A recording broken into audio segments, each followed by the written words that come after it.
नमस्कार। सफल कृषि सफल किसान समृद्ध कृषि हाम्रो अभियान कृषि किसान विज्ञसँगै नीति निर्माताहरूसँग समेत छलफल गरिने फरक टेलिभिजन कार्यक्रम समृद्ध कृषिमा यहाँहरूलाई हार्दिक स्वागत छ। म हुँ असीम सापकोटा।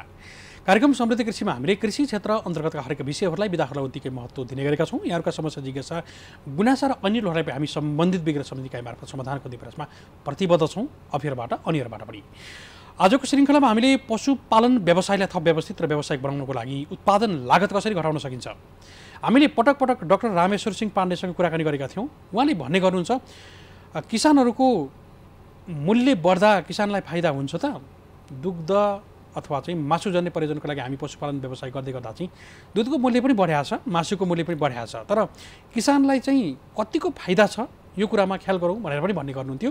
आज हामीले डाक्टर रामेश्वर सिंह पाण्डेसँग चाहिँ उहाँले भनेकै शब्दमा उत्पादन लागत घटाउनु पनि एउटा कृषि क्षेत्रको थप जागरण हो।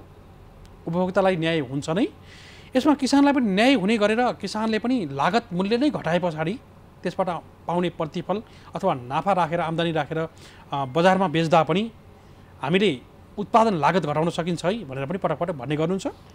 आज हामी उहाँको त्यो संवादलाई अझै ब्रोड रूपमा चाहिँ पशुपालन व्यवसाय गर्दा चाहिँ कसरी चाहिँ व्यवस्थित र कम लागतमा पनि गुणस्तरीय उत्पादन गर्न सकिन्छ लगायतका विषयमा हामी केन्द्रित हुने प्रयास गरेका छौँ। सफल पशुपालनका लागि घाँसे बाली खेती प्रविधि पुस्तक पनि उहाँले प्रकाशन गर्नुभएको छ भर्खरै मात्रै। धेरै किसानहरूले खोज्नु भएको छ र यो पुस्तक कहाँ पाइन्छ भनेर खोज्नु पनि भएको छ। त्यसैले पनि आज हामीले अलिकति उहाँले यो प्रकाशन गरेको पुस्तकको बारेमा पनि बोल्नेछौँ, किनकि उहाँले भनेका कुराहरू किसानको हातमा यो पुस्तक पुर्याउनु पर्छ र यो पुग्यो भने चाहिँ किसानहरूलाई थप फाइदा हुन्छ, किनकि उत्पादन लागत घटाए पछाडि त्यसबाट आउने प्रतिफल त सधैँ नै छ। हामीसँग डाक्टर रामेश्वर सिंह पाण्डे हुनुहुन्छ। पशुपालनको क्षेत्रलाई थप व्यवस्थित र व्यावसायिक गराउनको लागि सरकारी क्षेत्रमा हुँदा पनि र अवकाश प्राप्त पछाडिको समयमा पनि किसानहरूको बिचमा चाहिँ अवेरनेस गर्ने काममा पनि लाग्नु भएको छ। वरिष्ठ पशु आहार विज्ञ पनि हुनुहुन्छ। हामी उहाँलाई स्वागत गर्छौँ। डाक्टर साहब नमस्कार, यहाँलाई स्वागत छ। नमस्कार, धन्यवाद असीमजी। यहाँहरूलाई शुभकामना बधाई पनि छ है। यो पुस्तक प्रकाशन कहिले गर्नुभयो? भर्खरै आजै प्रेसबाट आएको।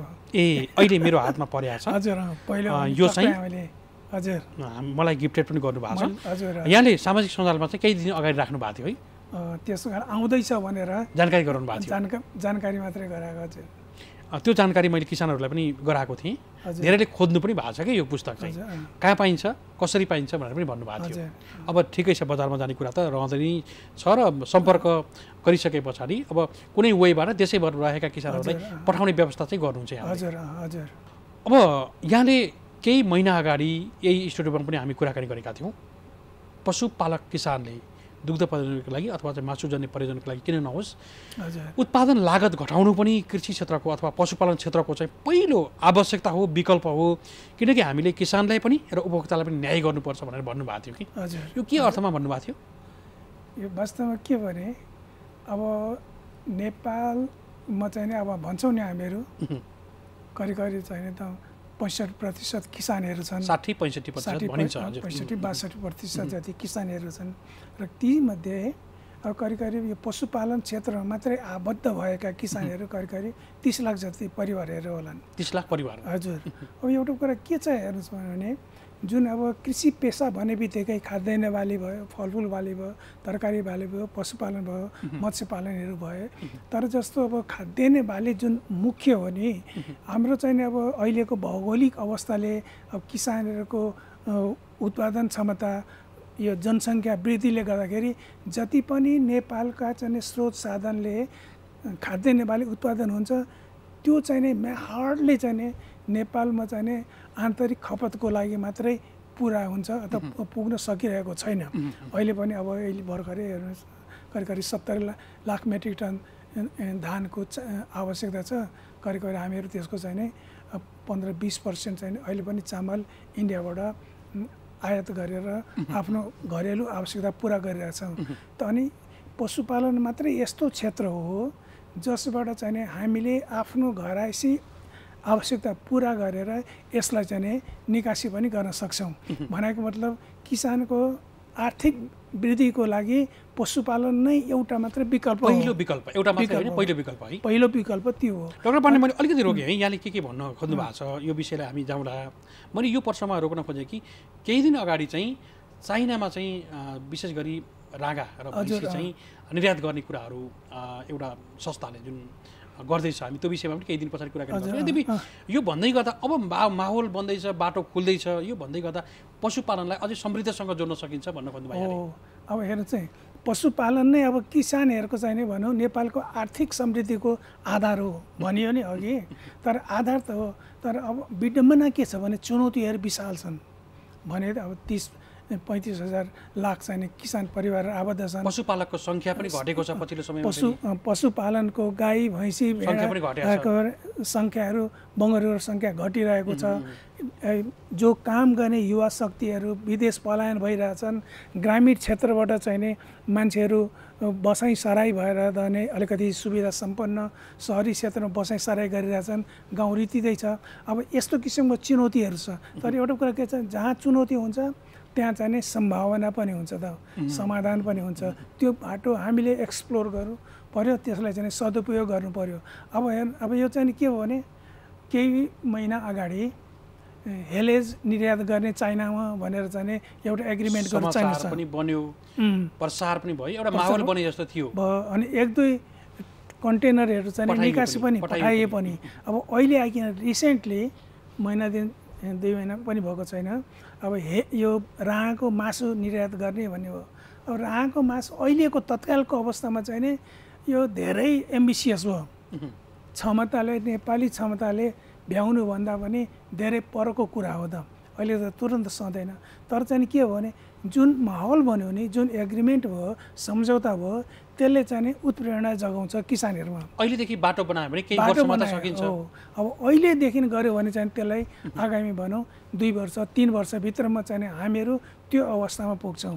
घाँस निर्यात गर्ने, राँगाको मासु निर्यात गर्ने, दुध निर्यात गर्ने अवस्थामा हामी पुग्दछौँ। अब यो जुन चाहिँ नि छ अवसर, त्यसलाई चाहिँ नि किसानहरूले देशले चाहिँ नि ट्र्याप गर्नु पर्यो, त्यसलाई लिन सक्नु पर्यो। अब तर सबभन्दा बिचको चुनौती भने के छ भने उत्पादन लागत। अघि सरले भन्नुभयो नि। अब हेर्नु हाम्रो छिमेकमा इन्डिया छ, खुला बोर्डर छ।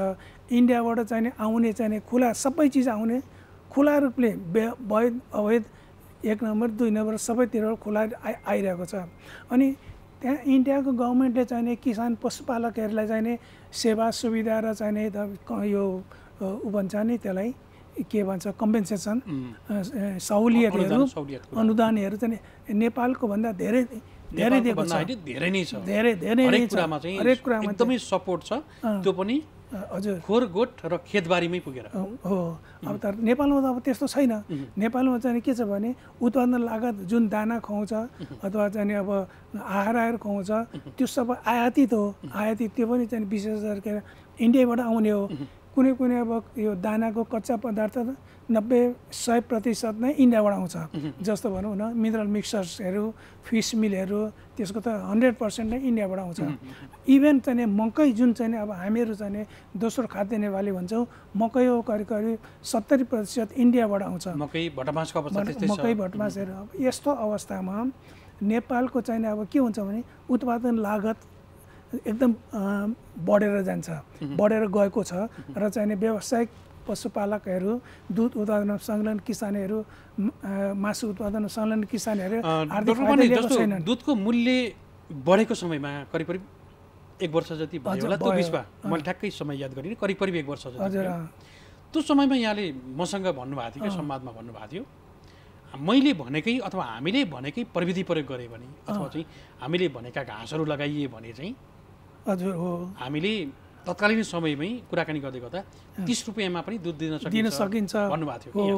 अब त्यो के हो भने हेर्नुहोस्, अब यो पनि यहाँले विश्वासी र आधारसहित भन्नुभएको थियो। अब जस्तो के छ भने गाई भैँसीहरू जति पनि उग्राउने पशुहरू छन्, चौपायाहरू छन्, उनीहरूको त मुख्य प्राकृतिक आहार घाँस हो होइन। गाई भयो, भैँसी भयो, भेडा, बाख्रा, याक, चौरीहरूले चाहिँ घाँस खाने जनावर हुन्। तर हामीहरूले के गरेका छन् भने बलजबस्ती चाहिँ बढी उत्पादन लिनको लागि दाना खुवाइदिरहेछौँ। अब दानाको मूल्य अहिले चाहिँ कति छ? 80 रुपियाँ 90 रुपियाँ 100 रुपियाँ छ। 180 को रेन्जमा छ होइन, भनौँ न औसत चाहिँ 100 रुपियाँ मोटामोटी राखौँ, 100 रुपियाँ दानाको छ।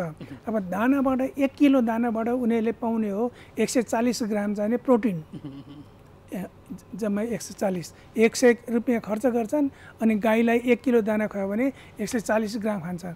तर चाहिँ जुन अब हामीहरू यो कोसे घाँसहरू लगाउँछौँ, जस्तै भयो बर्सियम भयो, यो एस्टाइले भयो, भेज भयो, डेस्मोडियम भयो, व्हाइट क्लोभरहरू भयो, व्हाइट क्लोभरहरू लेकमा हुने भयो, डेस्मोडियमहरू चाहिँ अब मध्य हिलमा, बर्सियम जयहरू चाहिँ तराई र मध्य पहाडमा हुन्छ।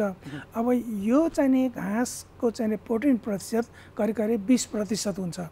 तर चाहिँ यो घाँसमा पानीको मात्रा बेसी भएको हुनाले 5 किलो हरियो घाँस बराबर 1 किलो सुखा पदार्थ अर्थात् 1 किलो चाहिँ दाना बराबर भयो। अनि घाँस उत्पादन अहिले पनि तपाईँ जनकपुरतिर जानुभयो भने यही सिजन हो, त्यहाँ चाहिँ 2.5 रुपियाँ 3 रुपियाँ किलो बर्सिम पाउँछ। 3 रुपियाँ किलो बर्सिम भनेको चाहिँ 15 रुपियाँको यदि घाँस किन्यो भने तपाईँ दानाभन्दा पनि अगाडि हामीले भने चाहिँ त्यति ग्राम प्रोटिन पाउने भयो। त्यो त 200 ग्राम प्रोटिन पायो 5 किलोबाट। 5 किलोको मूल्य चाहिँ 15 रुपियाँ भयो। अब हेर्नुहोस्, 15 रुपियाँ खर्च गर्दाखेरि दानाभन्दा 100 रुपियाँ खर्च गरेको दानाभन्दा पनि हाम्रो कति करिब 6 गुणा 7 गुणा बचत हुनुभएको होइन। मेरो आधार पनि त्यही हो। गाई भैँसीहरू चाहिँ घाँस खाने जनावर हुन्।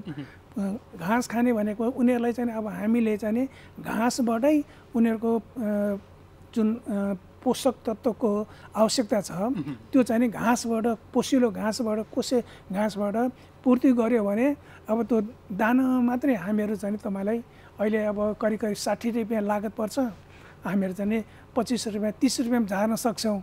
त त्यसको लागि के गर्नु पऱ्यो भने हामीले कोसे घाँस खुवाउनु पऱ्यो। तर एउटा चाहिँ त्यसमा पनि एउटा चुनौती छ। के छ भने अहिलेको जुन वैज्ञानिक चाहिँ ब्रिडिङको जुन नस्ल सुधारको प्रक्रियाले गर्दाखेरि गाई भैँसीहरू भनौँ हाम्रो लोकल गाई भैँसी 4-5 महिना दुध दिँदैछन् भने उन्नत जातको गाईहरूले चाहिँ दिनमै 100 लिटर पनि दुध दिनेछन्। तर 100 लिटर दुध दिने गाईलाई चाहिँ हामीले चाहिँ 100 किलो दाना घाँस त खुवाउन सक्दैनौँ। उनीहरूको पेटको जुन आकार त सानो हुन्छ। त्यस्तो लागि धेरै जसले चाहिँ भनौँ 15 लिटर 20 लिटर दुध दिन्छ, त्यसलाई चाहिँ हामीले के गर्नुपर्छ भने थप दाना दिनुपर्छ। तुरन्त दाना चाहिँ के हुन्छ भने दानाको डाइजेस्टिबिलिटी भन्छ नि, खाएर पचाउन सक्ने उनीहरूको चाहिँ एकदम बढी हुन्छ। करिब करिब 70% 75% हुन्छ। तर घाँसको डाइजेस्टिबिलिटी भनेको चाहिँ नि करिब करिब 60-65% मात्रै हुन्छ। भनेको मतलब 60% चाहिँ नि जिउ पोष लाग्यो, 40% चाहिँ नि गोबरमा गयो। तर दाना खुवाउँदाखेरि राम्रो खालको दाना खुवाउँदाखेरि भनौँ 80% चाहिँ जिउ पोष लाग्यो, 20% मात्रै गोबरमा गयो हो। त्यसले गर्दाखेरि गाईको पेट अनुसार हामी धेरै दाना खुवाउनु घाँस खुवाउन सक्दैनौँ अनि उसलाई घाँसै खुवाउनु पर्ने के अरे दानै खुवाउनु पर्ने आवश्यकता हुन्छ। अब हाम्रो चाहिँ अवस्था के छ भने यहाँ जति पनि अब अहिले व्यावसायिक गाई फार्महरू छन् तिनीहरूमा चाहिँ नि भनौँ 15 लिटर 20 लिटर दुध दिने त गाईहरू चाहिँ हातको औँलामा गर्न सकिनेछ त। 5-6% भन्दा बेसी छैनन्। अरू त के छ भने 10-12 किलो मात्रै दुध दिने गाईहरू छ, गाई भैँसी छ हो। 10-12 किलो दुध दिने गाई भैँसीलाई चाहिँ नि हामी कोसे घाँस मात्रै खुवाएर, कोसे घाँस र अकोसे घाँस मिसाएर मात्रै खुवाएर पालन गर्न सक्छौँ। 10-12-15 लिटरसम्म दुध लिन सकिन्छ। न्युजिल्यान्ड भन्ने देश तपाईँको कृषि पत्रमा पनि हेरेँ। अब जस्तो के छ भने त्यहाँ त खालि गाईमा त्यहाँ त घाँस मात्रै खुवाएर पाल्छन् र औसत उनीहरूले चाहिँ यही गाईबाट 28 लिटर दिनको औसत दुध लिन्छन्, दाना नखुवाइकन लिन्छ। तर हाम्रो अवस्थामा के छ भने त्यो चाहिँ न्युजिल्यान्ड चाहिँ टेम्परेट भयो, शीतोष्ण भयो, ठन्डा लेकाली हावापानी भयो। हाम्रो चाहिँ अब यहाँ धेरै तराई मधेस चाहिँ अब उष्ण प्रदेशीय भयो, गरम हावापानी भएको हुनाले यहाँ के हुन्छ भने घाँसहरू जुन हुन्छ नि हलक्क बढेर छिटै छिपिहाल्छ। अनि छिपिनुको मतलब त्यसमा रेसा पस्नु हो। रेसा पस्नुको मतलब प्रोटिनको पोषक तत्त्व चाहिने मात्रा कम हुनु हो होइन। तर लेकाली माथि जस्तो अब बुक्यानहरू खर्केहरूमा जहाँ चाहिँ 3000 4000 मिटरभन्दा माथिको जुन बुकी घाँसहरू हुन्छ त्यसको त त्यो पोसिलो एकदम 28% बढी हुन्छ त्यहाँ बुझ्नु होइन। हाफ पानीले गर्दाखेरि हाम्रो चाहिँ एकदम हामी चाहिँ नि गाई भैँसीहरूलाई दुध उत्पादनको लागि अथवा मासु उत्पादनको लागि 15 किलोसम्म दिनको लिटरसम्म दुध दिने गाईलाई चाहिँ नि घाँस खुवाएर मात्रै लिन सक्छौँ। त्योभन्दा बेसीको लागि चाहिँ नि प्रत्येक चाहिँ नि तपाईँलाई 3 किलो दुधमा 1 किलो दाना दिनुपर्ने त्यो दिनुपर्ने आवश्यकता हुन्छ। डाक्टर यहाँले भन्दै गर्दा अब विशेष गरी हामीले कुन पशु कुन प्रयोजनको लागि पालेका छौँ एउटा त्यो चाहिँ ध्यान दिनु पर्यो। अर्को चाहिँ जस्तो कति दुध हुन्छ यसको जस्तै औसतमा चाहिँ जस्तो होलिस्टिनको 12 लिटर 15 लिटरभन्दा बढी होला अथवा जर्सीको त्यही रेन्ज होला होइन। त्यो चाहिँ हामीले कुन जातको पालेका छौँ र त्यसलाई चाहिँ एउटा टेक्निकल रूपमा चाहिँ कम्तीमा पनि नलेज चाहिँ हुनै पर्यो है किसानसँग। एउटा कुरा के छ भने नि अब यो घाँस फेरि आहारा मात्र खुवाएर हुँदैन। हामीले अब व्यावसायिक रूपले पशुपालन गर्दाखेरि आहारा प्लस जात ब्रिड होइन। अब ब्रिड अब हामीले नेपालमा पाल्ने गरेको गाईमा चाहिँ के हो जर्सी होल्स्टन र चाहिने तपाईँको अब यो लोकल गाईहरू छन् होइन। विशेष गरी मेजोरिटी त लोकल गाईकै छ। अब लोकल गाईको उत्पादन क्षमता कस्तो छ भने यिनीहरूले धेरै भयो भने अब तराईतिरको क्रस जुन हुन्छ तिनीहरूले दिनको चाहिँ 4-5 लिटरभन्दा बेसी दिँदैनन्। अनि जुन ठिमा पहाडतिरको मध्य पहाडतिरको गाईहरू हुन्छ उनले त 1.5-2 महिनाभन्दा बेसी दिँदैनन्। अनि त्यो गाईहरूलाई यदि हामीले एकदम पोसिलो जातको घाँस अथवा दाना खुवाउनु पनि उनीहरूको दुध उत्पादन अलि बढ्छ।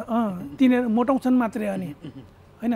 तर अनि त्यस्तै जर्सी गाईमा पनि के छ भने जर्सीको जो जेनेटिक जुन छ नि पैतृक गुण हुन्छ नि जर्सी गाई एकदम राम्रो जर्सी गाई भयो राम्रो आहारा खुवाउनु भने पनि त्यहाँ नेपालमा चाहिँ नि अब 25 लिटरभन्दा बेसी दुध दिन सक्दैन।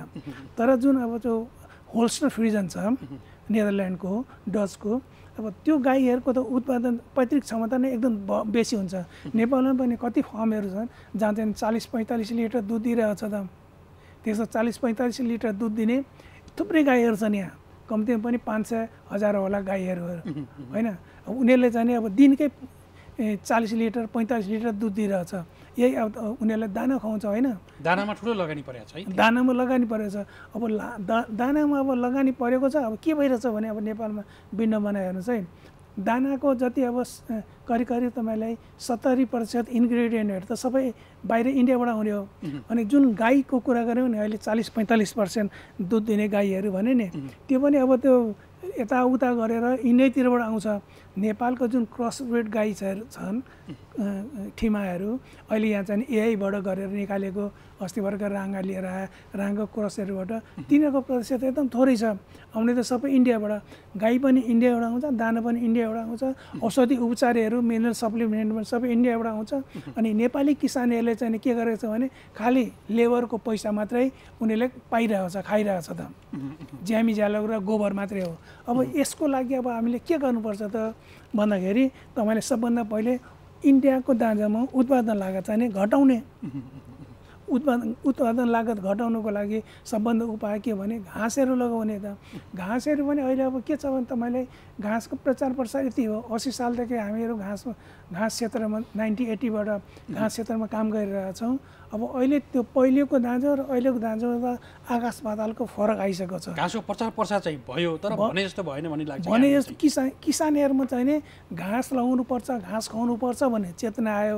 तर कसरी खुवाउनुपर्छ कस्तो घाँस खुवाउनुपर्छ भने त्यो आएन। उहाँहरूले के छ भने घाँस हरियो भनेपछि भयो भन्ने भयो। जस्तो हेर्नुहोस् तपाईँ नेपालको मेचीदेखि महाकालीसम्म जानुहोस् हाइवेको बाटोमा खेती गरेको ठाउँमा बस्ती भएको ठाउँमा नेपियर आली काल्ना रोड साइडमा देख्नुहुन्छ। तर नेपियरले मात्रै चाहिँ आएर त्यो गाई वस्तुहरूको पोषण पुग्दैन। नेपियरमा त के हो कसै घाँस हो त्यसमा चाहिँ हार्डली नेपियरमा 7-8% हुँदैन। सन्तुलनमा ख्याल गर्नु पर्यो है। त्यसमा पनि हामी अन्तिम खण्डमा छौँ। अब यहाँको कुरा पक्कै पनि धेरै किसानहरूले बुझ्नु भएको छ। पछि यदि अझै अन्यल भयो भने पक्कै पनि हामी नम्बर पनि सेयर गर्नेछौँ। यहाँको सफल पशुपालनका लागि घाँसे बाली खेती प्रविधि पुस्तक यो मेरो हातमा मलाई चाहिँ यहाँले गिफ्टेड नै गर्नुभएको छ। यो चाहिँ प्रकाशन भइसकेको छ र यो चाहिँ के छ नि यसमा मैले सबै अहिले भित्र हेर्दा भएन। यसको बारेमा अलिकति बताइदिनुहोस् न। हामी अब मैले अब तपाईँसँग नै भनौँ न, अब कृषि टिभीमा अब यो चाहिँ समृद्ध कृषिमा पनि धेरै चोटि छलफल गरिसक्यौँ होइन। अब यो चाहिँ नि बोलेर अथवा चाहिँ आर्टिकल चाहिँ लेखेर मात्रै सबै किसानहरूसँग पुगाउन सकिँदो रहेछ। अनि जुन कुरा म बोल्दछु अथवा जुन कुरा म लेख्दछु त्यसलाई चाहिँ होइन है ल पुस्तकको आकार दिउँ भनेर चाहिँ यसमा मैले अहिलेसम्म पाएको ज्ञानहरू अनुभवहरू यसमा चाहिँ कम्पाइल गरेको छ, यसमा चाहिँ राखेको छ। अब यसमा अब जुन अघि मैले कुरा गरेँ नि उत्पादन लागत कसरी घटाउने, दुधको कसरी घटाउने, मासु उत्पादन लागत कसरी घटाउने भन्दाखेरि यसमा यसमा चाहिँ तुलनात्मक रूपमा दिएको छ। दाना उत्पादन गर्दाखेरि कति फाइदा हुन्छ, साइलेज र चाहिँ हे खुवाएर पाल्दाखेरि कति फाइदा हुन्छ र कोसे घाँस खुवाएर पाल्दाखेरि कति फाइदा हुन्छ। त्यो जुन कुरा अघि 30 रुपियाँ घटाएको छ भने यसमा चाहिँ मैले डिटेलमा मैले दिएको छ। अनि अब घाँसमा त खुवाएँ, घाँस मात्र खुवाएर त हुँदैन। अब घाँसको खेती कसरी गर्ने, कुन ठाउँमा गर्ने, कस्तो ठाउँमा गर्ने, कुन प्रविधिले गर्ने र घाँस पनि अब के हुन्छ भने अब हामी हिउँदे वर्षे भनेर 2 सिजन मात्रै गर्छौँ। तर अनि अब हामीले चाहिँ यसमा योजना दिएको छौँ 12 महिना भनौँ न हरियो घाँस चाहिँ खुवाउने प्रविधि के हो होइन, त्यसको चाहिँ अब कसरी त्यो सबै कुरा पुस्तकमा समेटेको छ। डाक्टर पाण्डे यहाँको कन्ट्याक्ट नम्बर सेयर गरिदिनु न, यहाँलाई भेट्ने माध्यम डिस्टर्ब हुँदैन भने हामी सेयर गर्न चाहौँ, किनकि यहाँले धेरै किसानहरूलाई परामर्श पनि दिन सक्नुहुन्छ र एउटा जोडिन पाउनुहुन्छ। हामी नम्बर चाहिँ सेयर गर्छौँ। हजुर कन्ट्याक्ट नम्बर यहाँ मेरो नम्बर 9841 सरी अङ्ग्रेजी भने नेपालीमै भन्नुहोस्। पर्खाउँछ नेपालीमा सम्झन फेरि त 2-3 मिनट लाग्छ। ठिक छ, इङ्ग्लिस 9841 345082 9841 345082 मैले जोडेँ पनि हुन्छ। डाक्टर पाण्डे हामीले समय दिनुभयो, हामीले पुस्तकको बारेमा चाहिँ सठिक पहिला जानकारी दिनुभयो। अगाडि र पछाडि देखाइदिनुहोस् न किताब सकिसकेको छ। सफल पशुपालनका लागि घाँसे बाली खेती प्रविधि। हजुर हुन्छ, हामीलाई समय दिनुभयो, हामी यहाँप्रति फेरि पनि कृतज्ञ छौँ। कृतज्ञ व्यक्त बिदा गर्न चाहन्छौँ। नमस्कार। हजुर थ्याङ्क यू। हुन्छ, अहिले बिदा गर्छौँ। हजुर हामीले हाम्रो अतिथिलाई बिदा गरिसकेका छौँ। आज हामीसँग डाक्टर रामेश्वर सिंह पाण्डे हुनुहुन्थ्यो, वरिष्ठ पशु आहार विज्ञ हुनुहुन्थ्यो। नेपाल सरकारका विभिन्न निकायहरूमा अवकाश प्राप्त पछाडिको समयलाई समेत सदुपयोग गर्दै अगाडि बढ्नुभएका व्यक्तित्व हुनुहुन्थ्यो। पशु सेवा विभाग अन्तर्गतका निकायहरूमा पनि काम गर्नुभएको थियो। विशेष गरी सफल पशुपालनका लागि घाँसे बाली खेती प्रविधि पुस्तक नेपाली बजारमा उहाँले ल्याउनु भएको छ र समष्टिगत रूपमा किसानलाई चाहिँ यो चाहिँ पढेर बुझाउनु सकियो भने चाहिँ उत्पादन लागत घटाउन सकिन्छ। किन भन्दा पशुपालन व्यवसायमा चाहिँ विशेष गरी दुग्ध व्यवसाय अथवा चाहिँ मासुजन्य पदार्थको लागि पालिएका पशु पंक्षी व्यवसायमा चाहिँ विशेष गरी कुनै पनि प्रयोजनको लागि पनि हामी उत्पादन लागत घटाउन सकिन्छ भन्ने खालको सन्दर्भ चाहिँ यस पुस्तकमा छ भनेर पनि उहाँले भनिसक्नु भएको छ र हामीले उहाँको नम्बर पनि सेयर गरिसकेका छौँ। भन्दै यहाँहरूको कुनै पनि समस्या जिज्ञासा गुनासाहरू छन् अथवा अन्यलहरू छन्, हामीले छलफल गरेका विषयहरूमा पनि अन्यल रहे भने यहाँहरूले सिधा हटलाइन नम्बर 98 510 97 92 मा टेलिफोन अथवा एसएमएस गरेर आफ्ना कुराहरू टिपाउन सक्नुहुन्छ। यहाँहरूका समस्या जिज्ञासाहरूलाई हामी पक्कै पनि सम्बन्धित विज्ञ समिति निकाय मार्फत समाधान गर्ने प्रयासमा प्रतिबद्ध नै छौँ भन्दै असीम सापकोटा यहाँहरूको माझबाट बिदा हुने अनुमति माग्छु। स्वदेशमै रहौँ, कृषि कर्म गरौँ। नमस्कार।